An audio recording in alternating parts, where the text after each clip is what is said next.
with the fire in my soul, a vision burning bright, a goal to control. The road ahead ain't always clear, but I'm stepping forward, no room for fear. Each stair I climb, a lesson learned. From every fall, a lesson earned. The mind is a weapon, sharp and true. I'm forging ahead, there's nothing I can't do. Think and grow rich, that's the plan. With every step, I take a stand. Climbing the staircase of my dreams, fueled by the power of my schemes. Mind-focused heart on the rise. Achievement is the price I prize. Step by step I'm reaching high, tuning my mindset to touch the sky. The journey's tough, but I won't quit. I've got the drive, I've got the grit.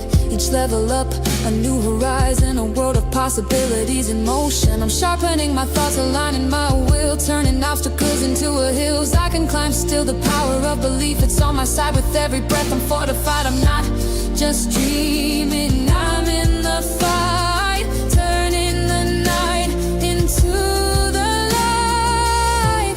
Think and grow rich, that's the plan.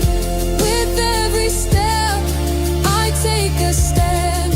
Climbing the staircase of my dreams, fueled by the power of my schemes. Mind-focused heart on the rise. Achievement is the price I prize. Step by step I'm reaching high, tuning my mindset to touch the sky.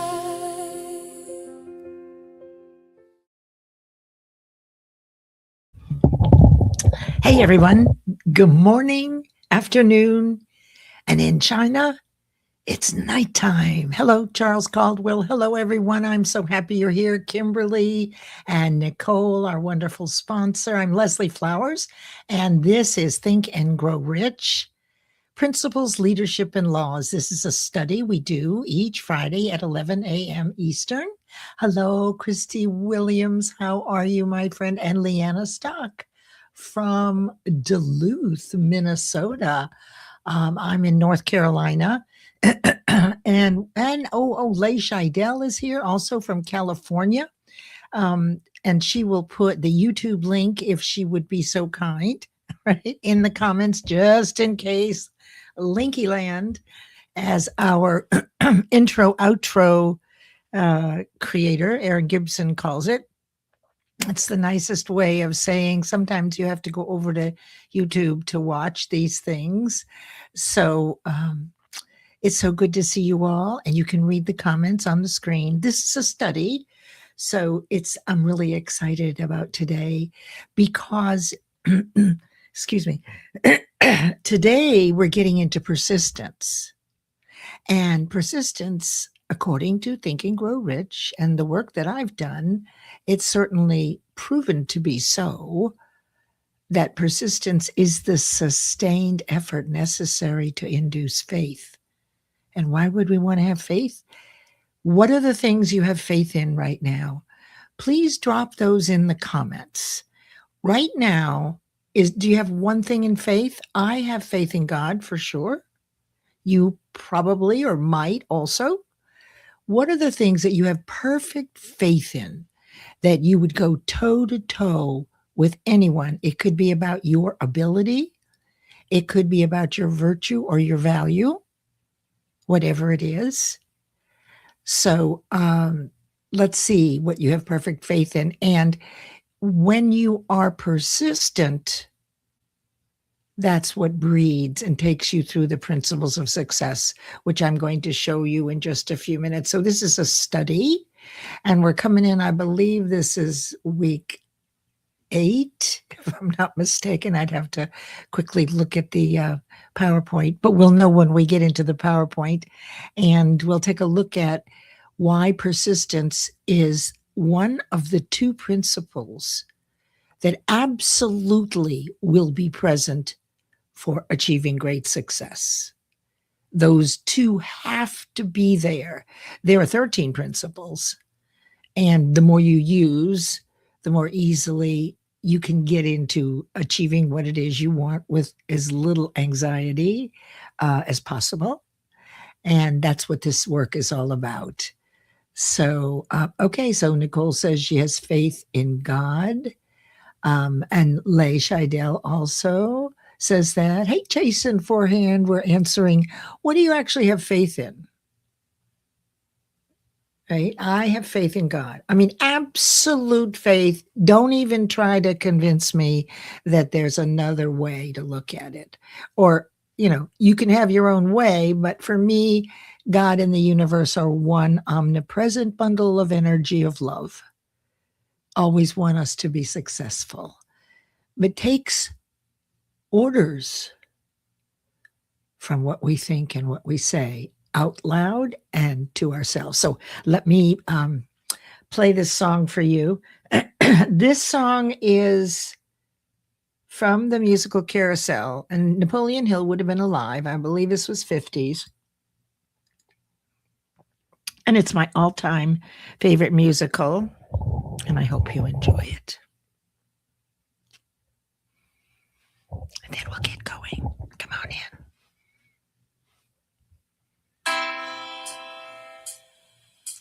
When you walk through a storm, hold your head up high. Wait a minute. Hold on, let me start that again. Sorry, guys. I apologize. Okay, here we go.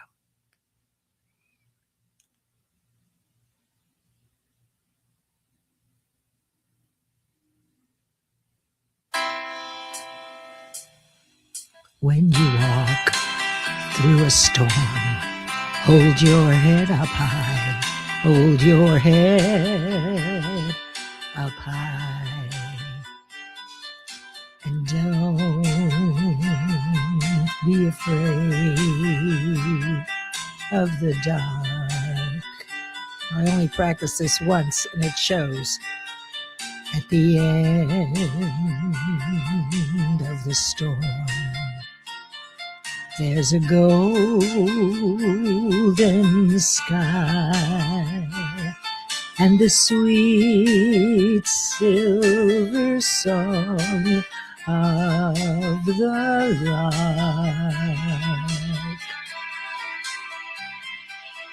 Walk on through the wind, walk on through the rain, though your dreams be tossed and blown. Walk on. Walk on with hope in your heart, and you'll never walk alone. You'll never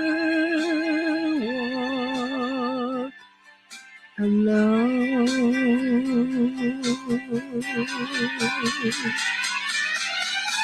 Walk on with hope in your heart, and you'll never walk alone.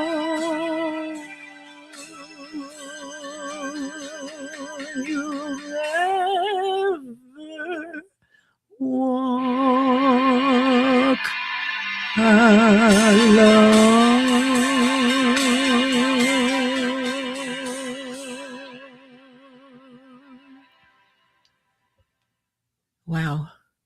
So I hope you like that song.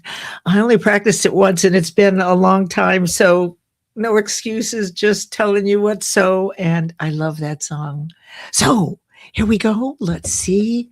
It's a deep and throaty song, right? It actually it's the widest range that I can go. And you can see it's really from way low to way high. And actually a man sang this. And I find a lot of because of my voice, which is a tenor primarily, that the males, Frank Sinatra, those guys, right? It's right about the key for me. So how is everybody doing this morning? Yes, good. Hi, Felipe. I'm so happy you're here and that I got through that. I feel a little, hey, Linda Meyer, I feel a little bit out of focus. So Inderjit, so happy you're here. Boy, I don't think I've seen you before. All right, everybody. I'm thrilled to see who's here. You're going to love this today. I know you will. Now, so I had asked you, and I think I saw an answer. I don't have a producer. What you actually have perfect faith in. And two of the answers that I saw while I was dealing with myself was the faith in God. And that's a safe bet. Now, I have faith in my unconditional love for my children. For example, when my kids were little, and I'm sure you experienced this, if anybody is picking on your children, I became a monster. Okay. I didn't care what you thought. I said what I had to say. And that's another thing that I have perfect faith in, which is the unconditional love I have for my children and my grandchildren. I go to the mat. I bet you would too. So how's everyone doing? Hey, Harvey Tuck, so excited to see you. Harvey has a top voice in franchises, and he has a 5 a.m. Thursday, every other Thursday QSR show. Now, I think that has to do with quick serve restaurants. So when he started his franchise room, I thought, oh, I don't know a thing about this. And I don't know if I ever want to be in a franchise. But I found that his show, like all of your shows, right, they are complementary. They all have personal and professional development. So I'm very excited to have you here. And you're, yes. Jason. Okay, great. All right. Hi, Kimberly Lechnick. Let me get focused here. All right. Here we go. We got lots of good stuff. So I'm going to bring this up on the stage and see if I can make myself the big one here. I do. And I will switch this around just a touch, as you all know exactly what I'm doing. There you go. All right. This is persistence, the sustained effort necessary to build faith. And first, I want to show you that our sponsor, Guiding Brilliant Writers Publishing House, has got 3 books. And Nicole is here. Let me switch the banner here. I can do that. I set up a nice little banner for her. I think that's it. Wait a minute. No. Where is it? Here it is. I think it's this one. There we go. Okay, so you all know Nicole. She's here in the audience. She's the publisher of Guiding Brilliant Writers Publishing House. She is the owner and operator. This is her 2nd year. Gosh, she's done 8, 10, 12, who knows how many she's done. But she's got these 3 coming up right now. Now, if you ever wanted to be a writer, an anthology is the perfect stepping into it. You may never write your own book, and you may move on to do another anthology and then write your own book. Okay, so if it's in your blood, if you've wanted to do it, but you don't think you're a good writer, or you've never done it before, or, am I really good enough to do it? If that kind of conversation is going on, the anthology is the best way. And we have 3 anthologies coming up, and next Tuesday, the 9th, We Are More Than Our Diagnoses, Volume 2, very popular. A book with contributors who have been diagnosed with things from the medical community and some self-diagnosis, But we didn't let it stop us. They didn't let that stop them. And you're going to see today in persistence how powerful it is for people that have a diagnosis that they've been dealing with. It is to become vulnerable and write about it. And if you have a diagnosis or you think you do, once you read these stories, and volume 1 is out there now, volume 2 will be available next week, you may find some solace and some comfort because one of the stories or two of the stories sounds like you. That's not a phenomenon. It is a miracle for you because it will help you take the next step. So thank you, Nicole, so much for being the sponsor for Think and Grow Rich each week and for giving us all the opportunity. The next one coming out of the gate is the anthologies is Between Bells, which is written by high school students about their experience. And that was quite a story. You'll hear about that. And then the one coming up this fall is Men, Money, and Mental Health. Now, if you're a guy, get into this one. So let's go on. Very important that we get into the lesson with a special thank you so much, Nicole, for all that you do. All right. Let me go back over to here and move along. All right. Now I do want to make it bigger again. I'm having so much fun with this stuff. Here we go. So today we're going to look quickly at the 7 mantras. These are character builders through using the 4th principle of success, auto-suggestion, self-suggestion, with repetition being the first law of learning, how we learn everything, right? We can add to our character in soft, gentle taps and repetition. And then these promises, the 7 mantras, the affirmations will embed into your identity, into who you see yourself as, how other people recognize you by the kind of leader that you are, because you exemplify these 7 characteristics. And then we'll get into the roadmap for Think and Grow Rich, take a quick look at where we've been, and we're going to stay there for just a little bit. And then a different way of looking at persistence this 12-week session. I think you'll like it very much. So I want you to think of yourselves in terms of, are you persistent when you have been successful, really successful? Were you persistent? You had to be, or you wouldn't have achieved what it is. What is it that makes you persistent? So if you would, in the comments, tell me, what is persistence to you without going to Google? Just tell us what it is.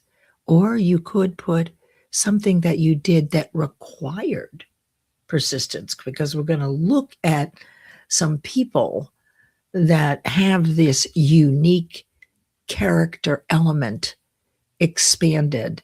You know, these principles are really muscles, mental muscles that grow in direct proportion to their use.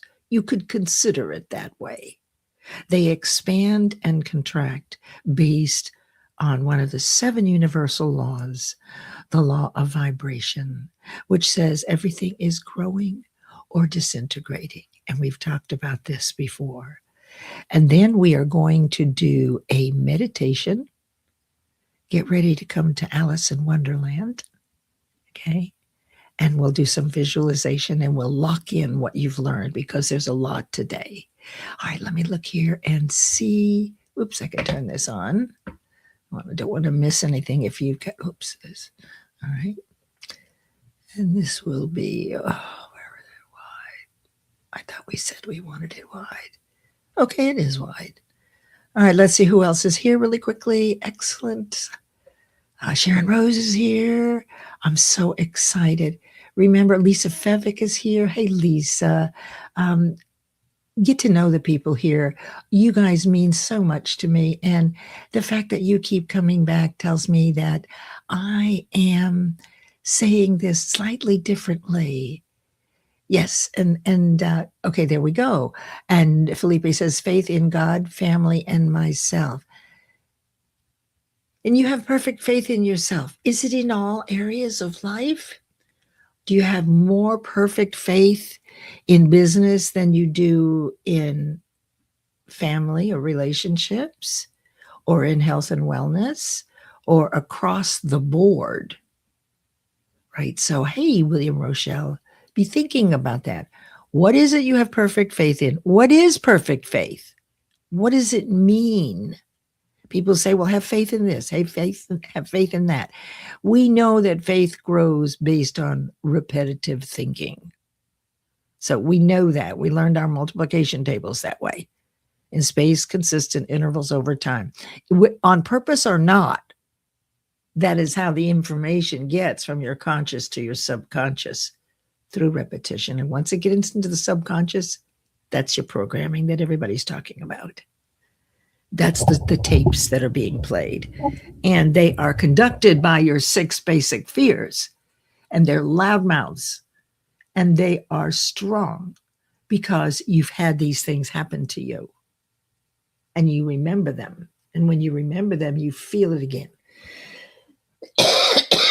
And this further deepens the neural pathways that are negative, that have you automatically react to something negatively. We're doing the work to create faith in your ability and your self-worth and deservability to outweigh those suckers. And we do it one at a time, right?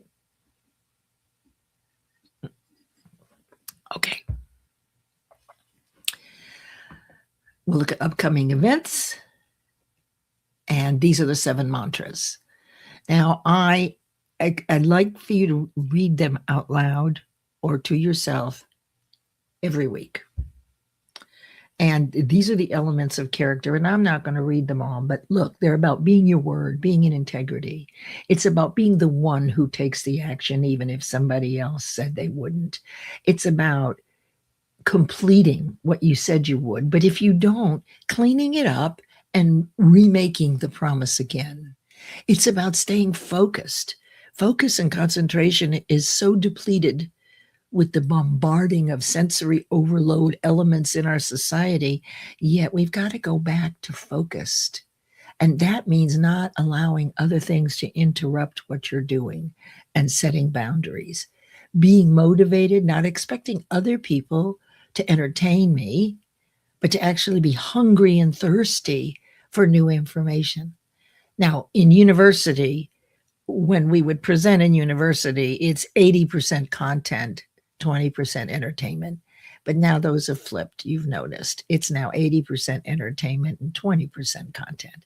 And this show is a little overloaded with content. But it's all right, because you're going out into the weekend, and we'll do a meditation to lock everything in. So it will just fill every cell with the positive vibration of kindness and love.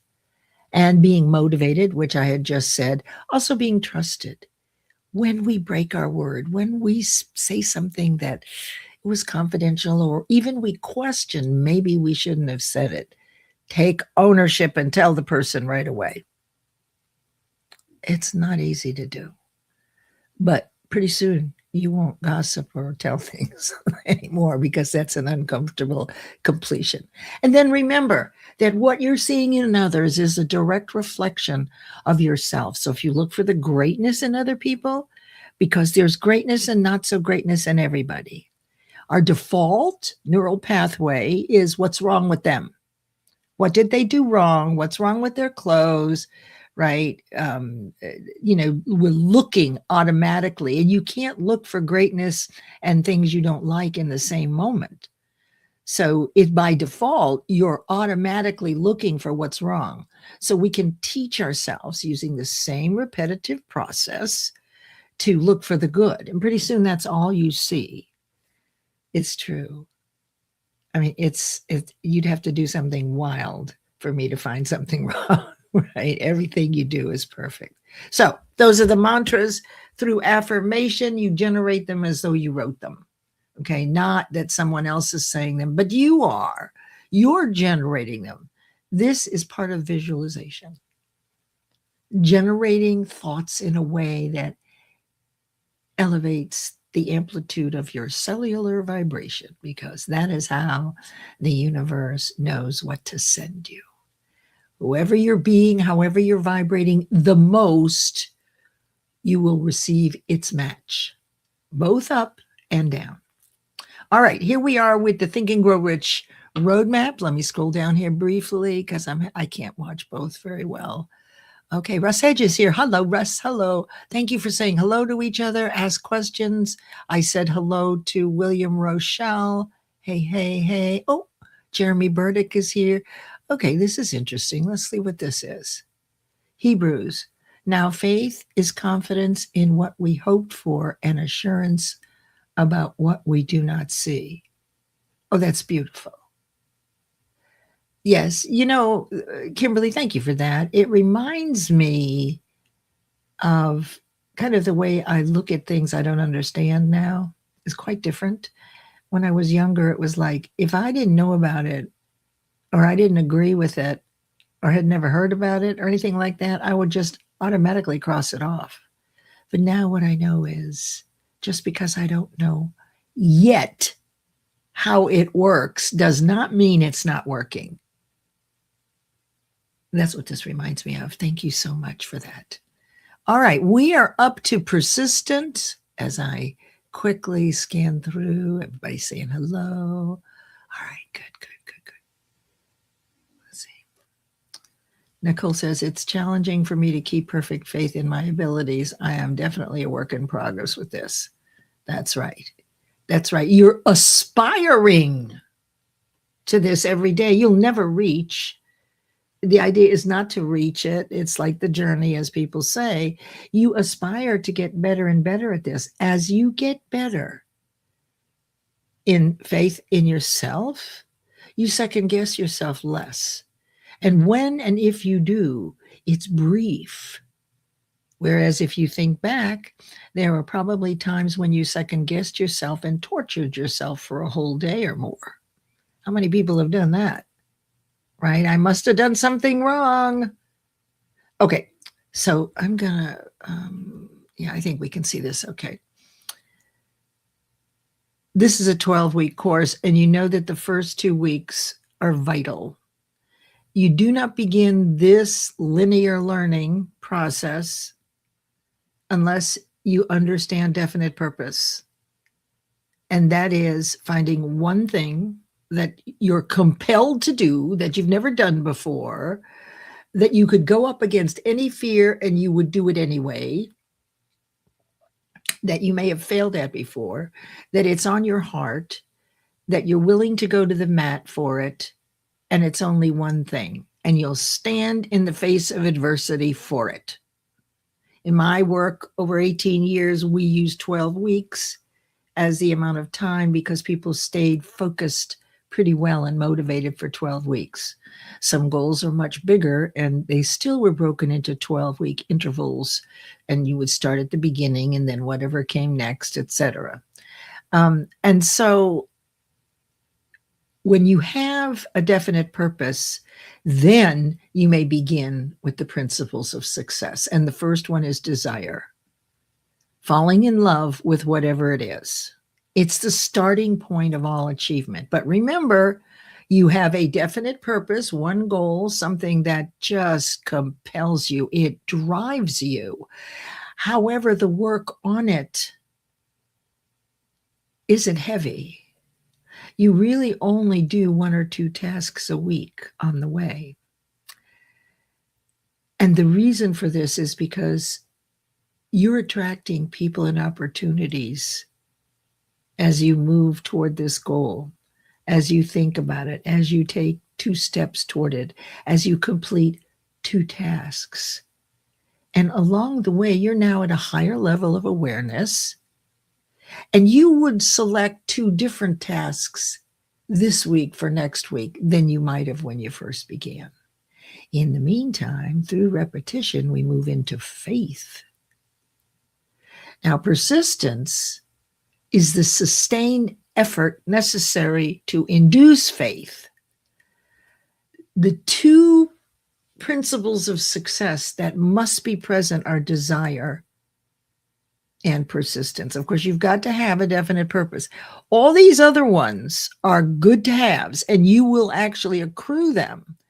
But all great feats have had desire based on one definite purpose and persistence against all interruptions. Fear, money woes, it doesn't matter. That is the level of commitment. Now, it can be a 12-week goal to get a second car, or it could be a 12-week goal to build your business and you want to be on podcasts. So for Q3, you could set a goal such as, I want to schedule before the end of the year on 10 podcasts. Doesn't mean you have to do them all. It means you have to book them all. And if you've done 10 before, then you don't do 10 again. This time you do 15 or 20. So during the process of doing 2 steps each week with desire in your heart, you start to, all of a sudden, when you get to faith, see people and opportunities begin to show up. I'm looking at the clock.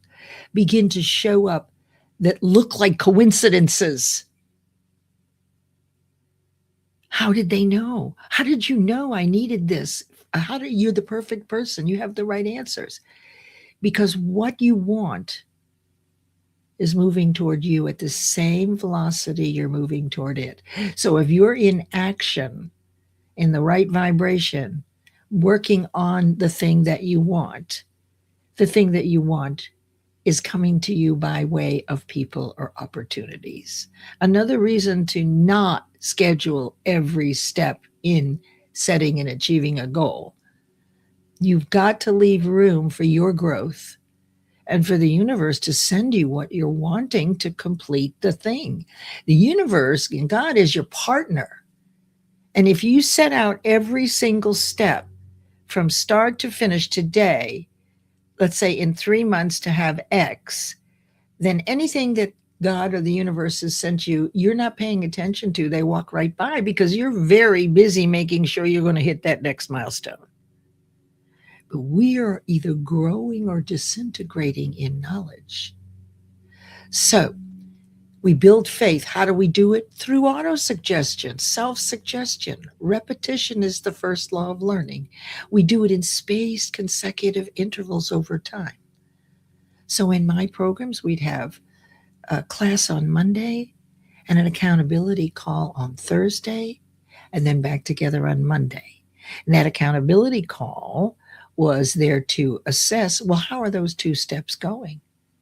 Because if they're not going well, you don't want to be out of commission for a whole week. You got to keep moving your feet. So your accountability partner will say, okay, well, let's figure out another way. And it's also a great record of what you've accomplished. You'd be surprised at the things you accomplish. So let's see. Hey, Jeremy, good to see you. You know, I didn't realize, Jeremy, that you and I weren't friends. I mean, I thought we were. Oh, look who's here. King Property is here. All right, everybody's here. Excellent. Stanley Green is here. Hi, Stanley. So happy to see you. So we're talking about persistence. Then through autosuggestion and self-suggestion and the repetition, now you got perfect faith. You start seeing the signs. People are showing up. Oh my God, is that a coincidence? No, it isn't. You're actually stronger than you realize. We use imagination, either creative imagination with new ideas or synthetic imagination, which is our resource of solutions that things we've already solved that we can use again. Last week we did decision, directly hinged on definite purpose. Decision is the opposite of procrastination. There is no procrastination when you have one definite purpose. Why? Because of the magic question. When something comes to interrupt your flow toward that goal that sounds really good and juicy, you have to ask yourself the question and lay down a boundary here. If I do this thing that looks so great, will it take me toward my goal or away from it? If it doesn't take you directly toward your goal, you must say no for now. You'll never have procrastination to speak of. But saying no doesn't mean no forever. But that's another whole conversation, right? And so here we are at persistence.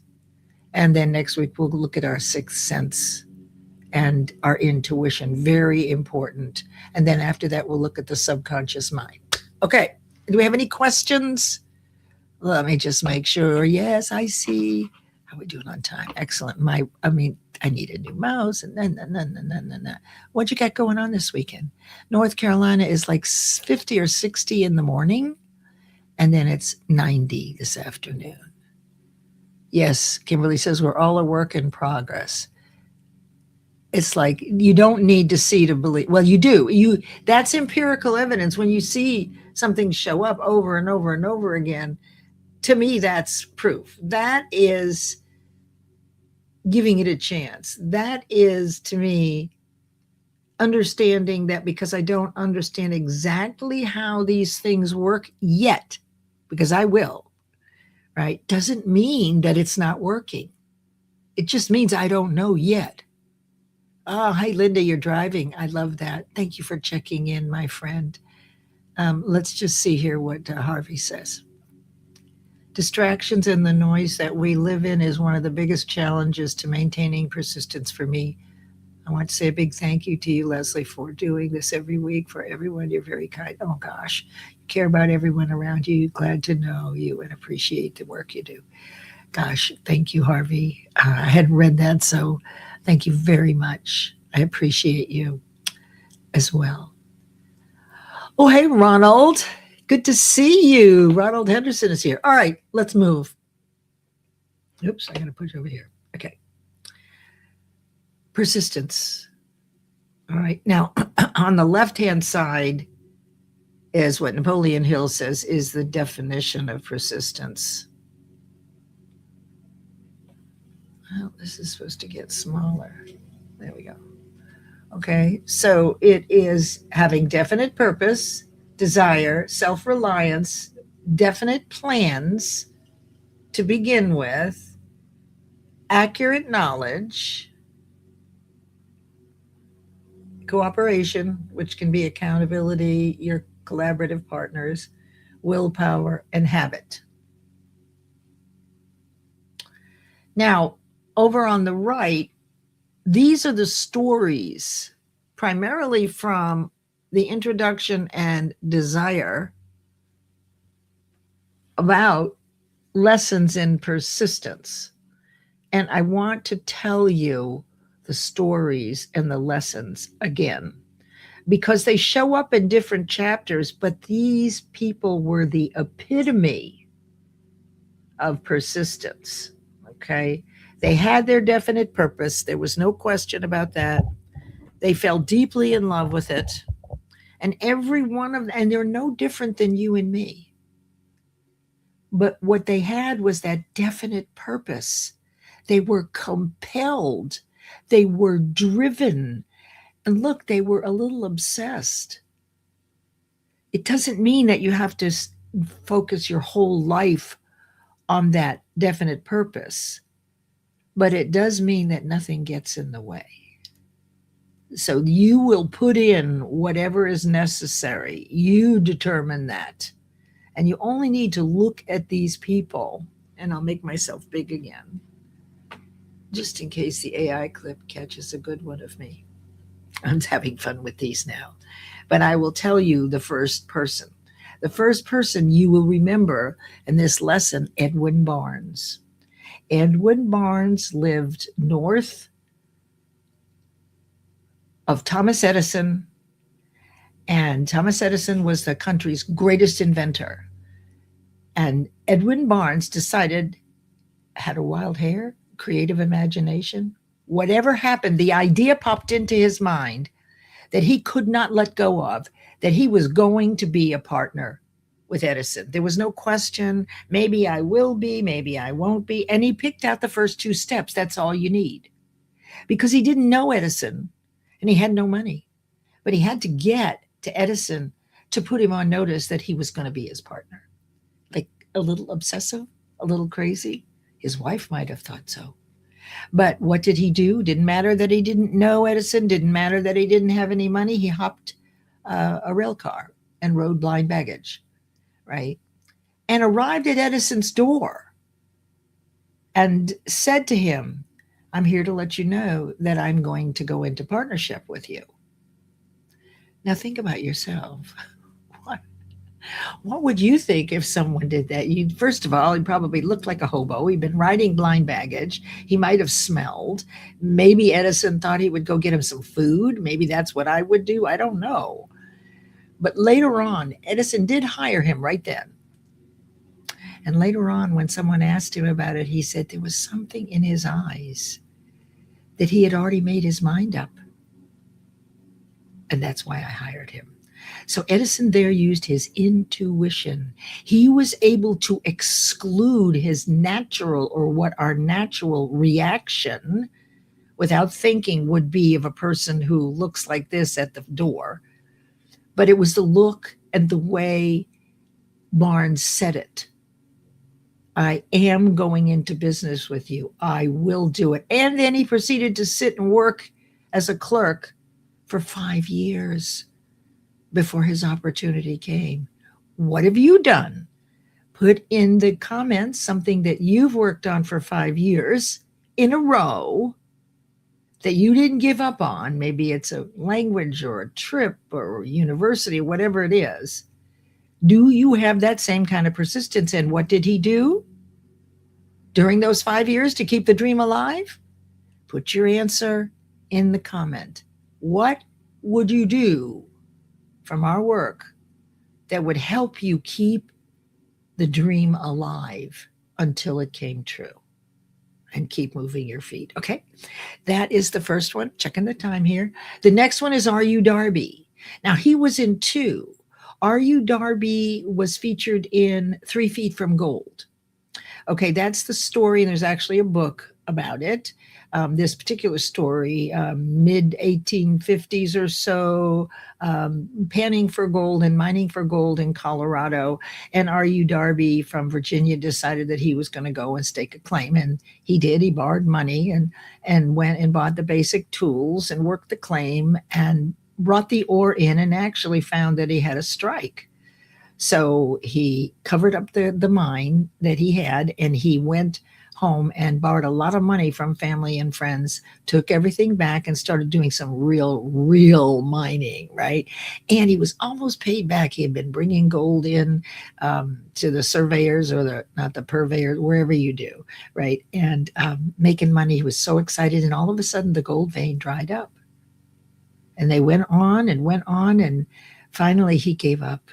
He decided to quit. And he sold all his stuff to the junk man on the site, who bought it for a song. Now, you should know he did go home and he did pay off everybody. And so what did the junk man do? Big lesson here. He found the geologist on site who said, came and looked at the mine and said, there's a fault line here. In 3 feet, the gold will pick back up. And so it did. And so the junk man was the one, right? So giving up 3 feet from gold, sought specialized knowledge, okay? Someone who knew. Okay, let me go on to the next one. Of course, then don't forget that R.U. Darby was with his uncle when the 50-cent lesson in persistence, when the little girl came in demanding 50 cents from the farm manager, who was R.U. Darby's uncle, and he blew up the farm manager and went after the little girl, and she simply stepped forward and said, my mama said, give me 50 cents. And she brought that man to his knees. R.U. Darby never forgot that. He went on to be one of the country's highest selling $1 million in insurance salesperson from these lessons. Now, then you know about Henry Ford. Here's another one. This is persistence. And do we have definite purpose? Think about this. Did you, when you have this, or you, whatever you want to do, or when you've completed, did you have desire? Did you have self-reliance? Did you not stop? Did you have some definite plans?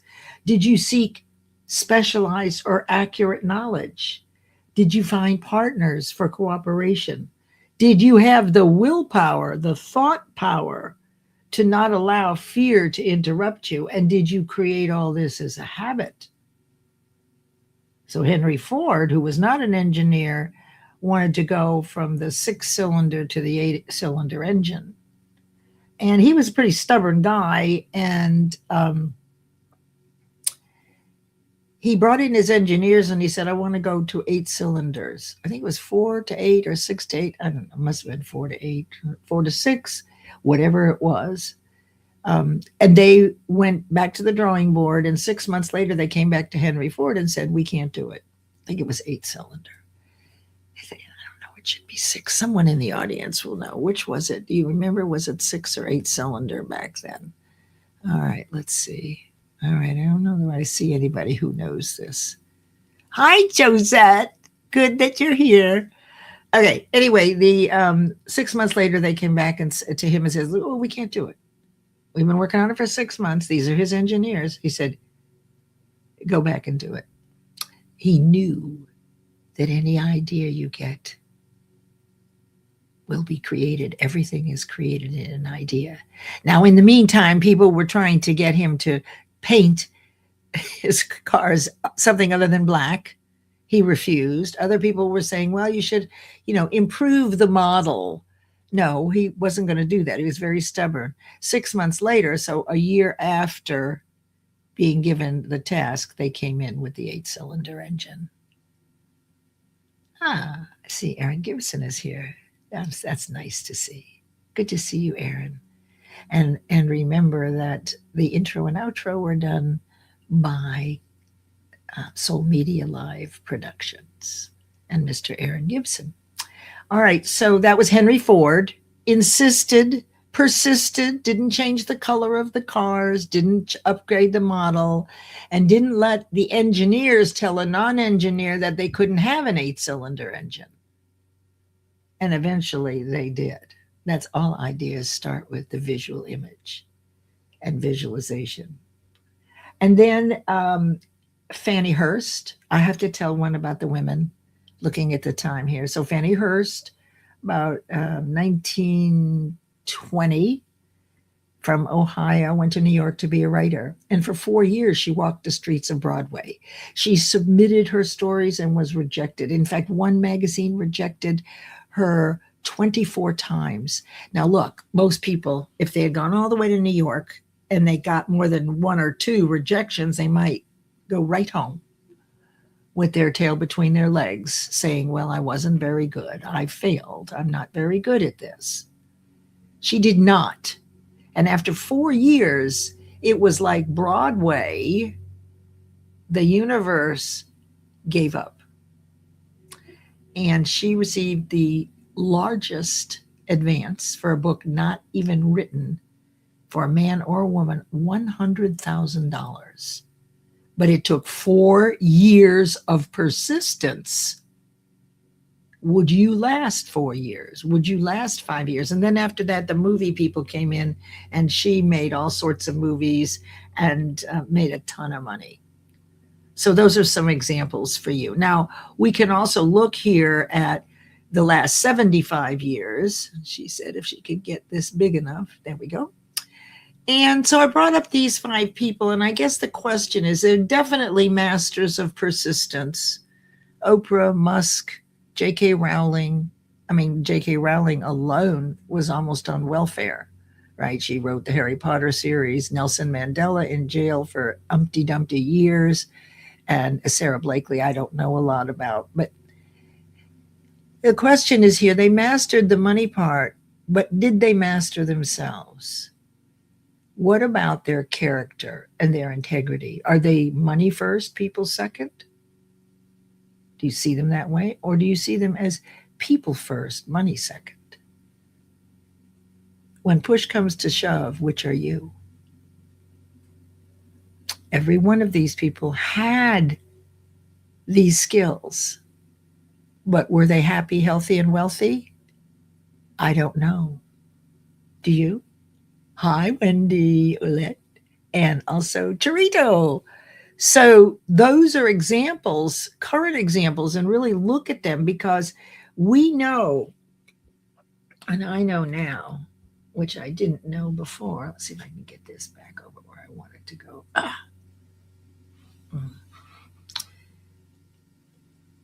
Oh, goodness gracious, that's not what I wanted to do. Okay. I now know that Henry Ford, while brilliant, was an anti-Semite, right? And so it really colors and makes me realize that these people, maybe they weren't such great people after all. I don't know. There's good things about all these people. But because of universal law, there's also those things that we aspire to do less and less of and lean more toward integrity and being our word and being trusted and belonging. The question is what are we doing intentionally, right? Time. All right. Now these are, this is kind of fun for you. Let me switch this over here.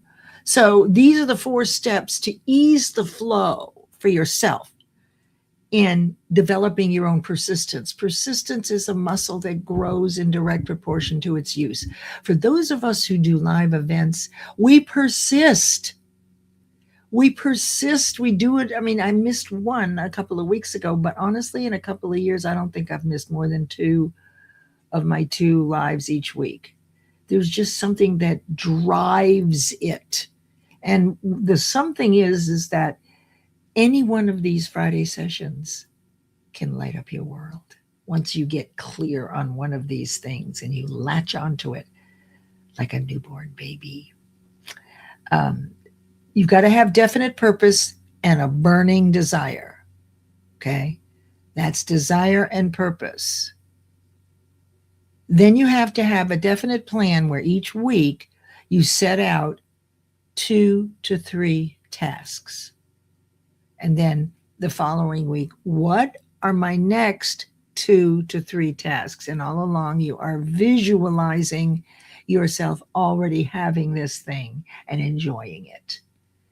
Your mind has to be closed to negative influences.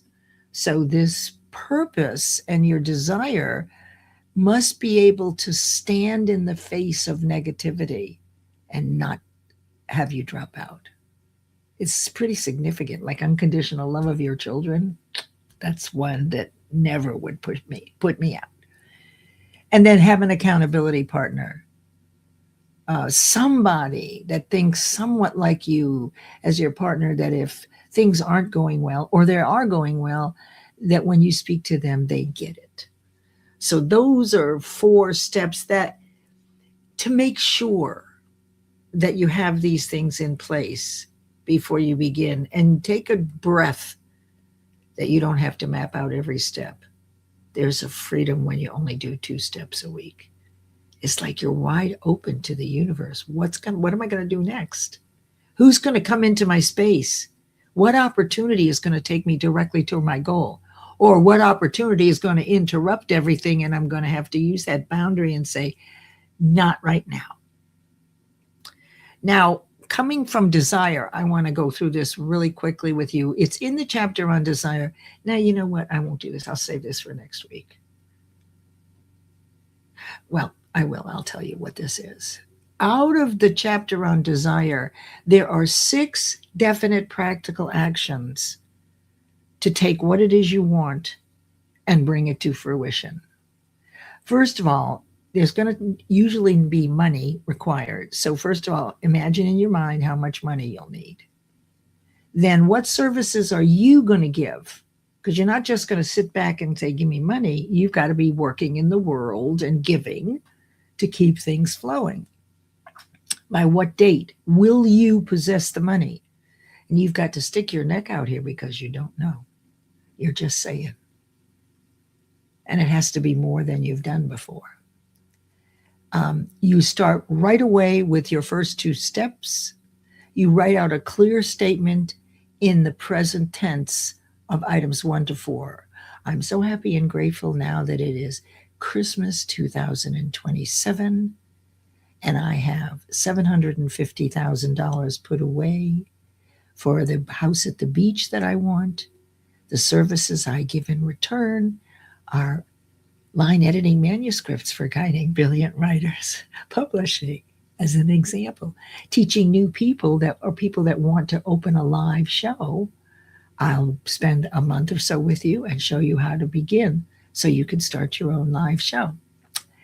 And then you write out the clear statement of what it looks like in present tense, and then you read it every morning and every evening. That's in the chapter of desire, on desire.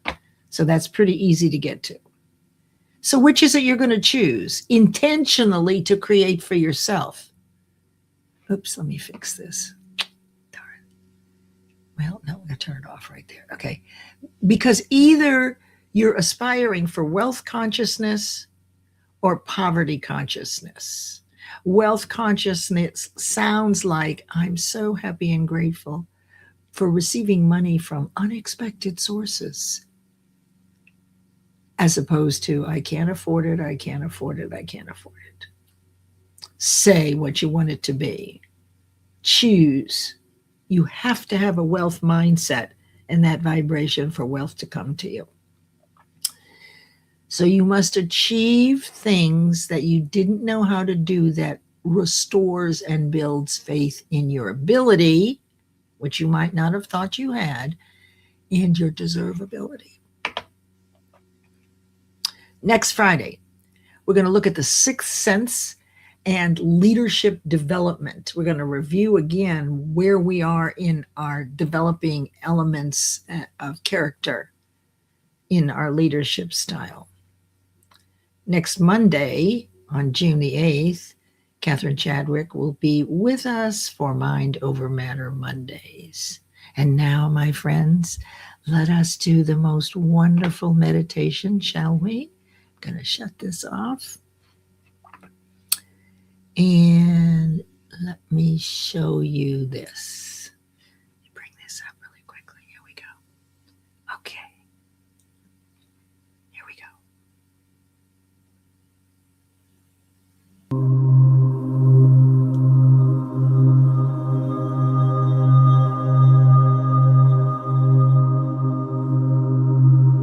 Now, everyone, let your breath slow. Let the room soften around you and feel yourself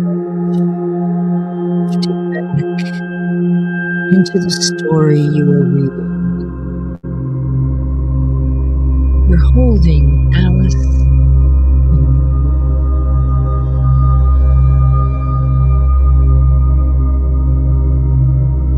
and as your eyes grow heavy, you slip into a lucid dream.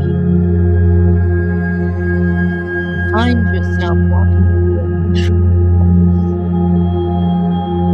All stems glow with soft, worldly light. The air is warm, still, and enchanted. Then movement. Butterflies flickering is of your vision. Each one carries a message. The first butterfly circles you gently.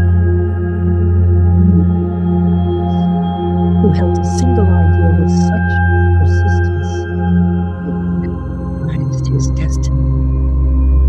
Another one flutters past. Are you Darby, who stopped 3 feet from home, teaching that persistence means refusing to world whispers enough. A third glides low. Henry Ford, who pushed past ridicule and impossibility until the world reshaped itself around his determination. And then finally, the final butterfly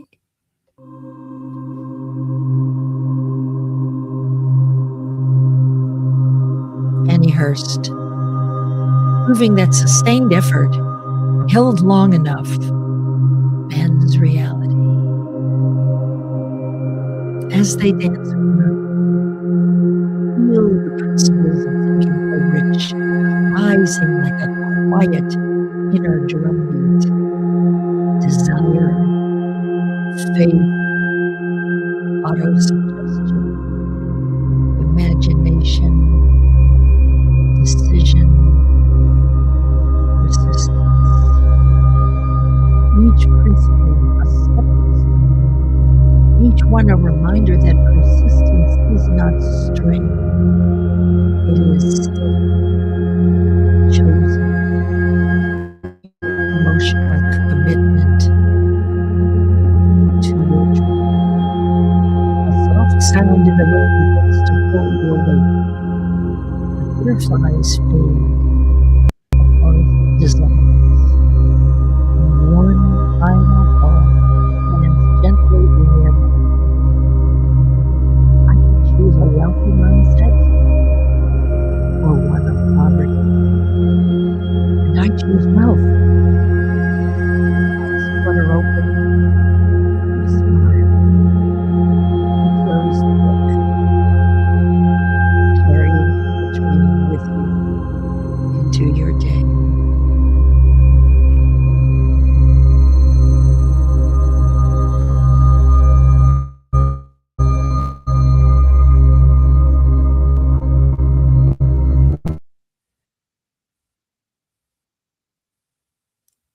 Okay, here we go.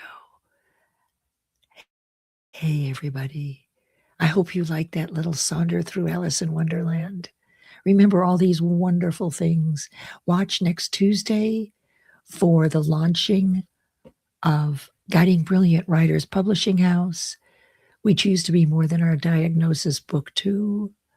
And also enjoy the outro as you did the intro, created by Aaron Gibson's Soul Media Live Productions. Take care, everyone.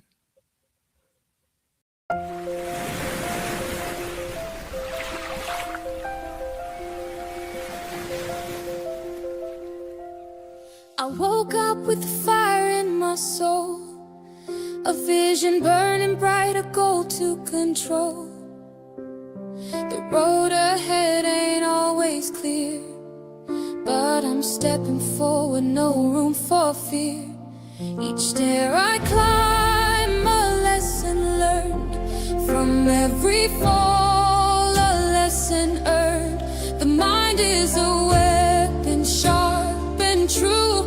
I'm forging ahead, there's nothing I can't do. Think and grow rich, that's the plan. With every step, I take a stand. Climbing the staircase of my dreams, fueled by the power of my schemes. Mind-focused heart on the rise. Achievement is the price I prize. Step by step, I'm reaching high, tuning my mindset to touch the sky. The journey's tough, but I won't quit. I've got the drive, I've got the grit. Each level up, a new horizon, a world of possibilities in motion. I'm sharpening my thoughts, aligning my will, turning obstacles into a hills I can climb still. The power of belief, it's on my side. With every breath I'm fortified. I'm not just dreaming, I'm in the fight.